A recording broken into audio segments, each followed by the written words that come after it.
Hello everyone, welcome back to my channel. I hope তোমরা সবাই ভালো আছো। তো সামনে আছে অবজেক্টিভ জেনারেল ইংলিশের একটা সুন্দর বই, যেটা লিখেছে হচ্ছে ডক্টর আর.এস. আগরওয়াল অ্যান্ড বিকাশ আগরওয়াল।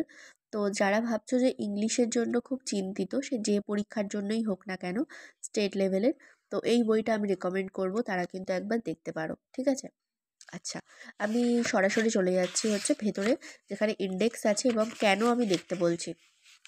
দেখো, বুকের এই বইটার মধ্যে হচ্ছে ভোকাবুলারি প্যাসেজ আছে, কম্প্রিহেনশন অ্যাবিলিটি ফর ইউপিএসসি। এটা কিন্তু কম্প্রিহেনশনটা তোমরা এখান থেকে প্রথম প্র্যাকটিস করতেই পারো। তাতে কি হবে, মানে কনফিউশন ক্লিয়ার হবে, ঠিক আছে? Select in phrases and words, error detection আছে, রিঅ্যারেঞ্জমেন্ট আছে, জেনারেল ইউজেস আছে। তাহলে এতগুলো জিনিস, এক থেকে প্রায় 6টা জিনিস সুন্দর করে দেওয়া আছে। আচ্ছা, এবার আমি চলে যাচ্ছি ইউনিট 1 অর্থাৎ vocabulary ইউজেসে।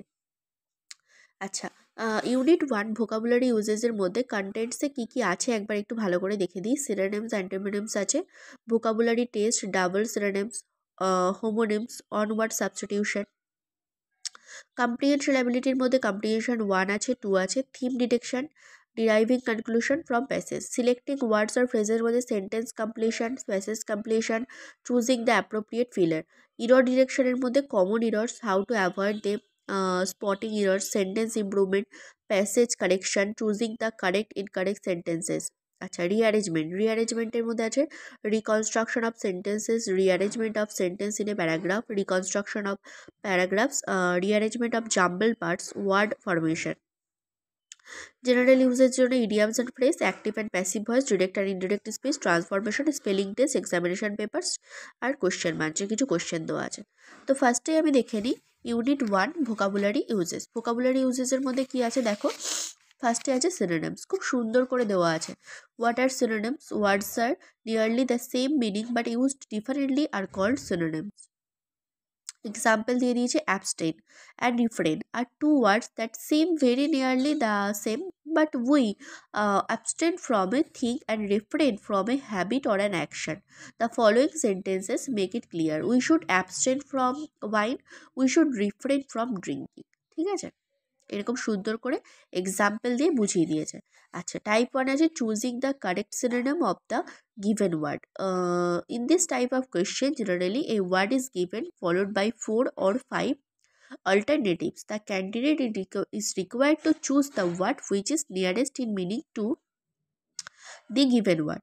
Choose the correct synonyms of the given word. কি দেওয়া আছে দেখো, implicate may be used in a sentence as, implicate কিভাবে ব্যবহার করা হয়, the man implicated him falsely in the case.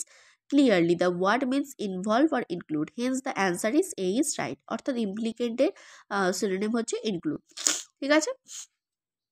পরেরটা দেখে নাও, ডিলিজেন্ট দেওয়া আছে। তাহলে ডিলিজেন্ট মিনস হচ্ছে hard working, so another word for it could be a laborious hence the answer is C is correct. Intelligent হবে না, ডিফিকাল্ট হবে না, আর কুইকও হবে না, লেবোরিয়াস, ঠিক আছে? তাহলে তোমাকে বুঝতে হবে এক্স্যাক্টলি মানেটা কী আছে এবং তারপরে তোমাকে খুঁজে বার করতে হবে। তারপর দেখো এখানে প্র্যাকটিস সেটও দিয়ে দিয়েছে। এরকমভাবে প্রত্যেকটা জিনিসের সুন্দর করে দেওয়া আছে এবং তারপরে কিন্তু প্র্যাকটিস সেট দেওয়া আছে। তারপর কিছু পরীক্ষায় কবে এগুলো এসছে সেগুলোও কিন্তু এখানে দেওয়া আছে। সুতরাং বইটা কিন্তু খুবই ভালো ইংলিশের জন্য। যারা ভাবছো ইংলিশের জন্য একটা বই দেখবে বা পড়বে ফর কম্পিটিটিভ এক্সাম, তারা কিন্তু এই বইটা ফলো করতে পারো। সো আজকের ভিডিওটা আমি এই পর্যন্তই রাখলাম। পরের ভিডিওতে দেখা হচ্ছে। ততক্ষণ অবধি সবাই ভালো থেকো, সুস্থ থেকো, সাবধানে থেকো। Thank you so much.